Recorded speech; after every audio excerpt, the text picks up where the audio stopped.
মুক্তিযুদ্ধের অন্যতম সংগঠক সাবেক সংসদ সদস্য গণফোরাম সভাপতি বীর মুক্তিযোদ্ধা মোস্তফা মহসিন মন্টুকে শেষ শ্রদ্ধা জানিয়েছেন সর্বস্তরের মানুষ। ঢাকা বিশ্ববিদ্যালয় কেন্দ্রীয় জামে মসজিদে হয় দ্বিতীয় জানাজা। অংশ নেন রাজনীতি অঙ্গনের বিশিষ্টজন সহ বিভিন্ন পর্যায়ের মানুষ।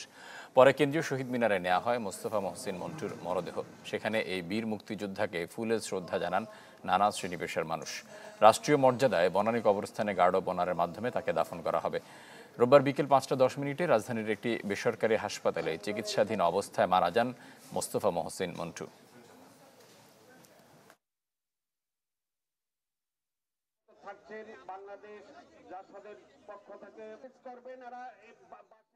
গণতন্ত্রে বিশ্বাস করতেন, যে নীতির সঙ্গে তিনি যে কখনো আপোষ করেন, যে কারণেই আওয়ামী লীগ ছেড়ে তিনি বেরিয়ে যাওয়ার পরে তিনি গণতন্ত্র প্রতিষ্ঠার জন্য এখানে কাজ করছেন।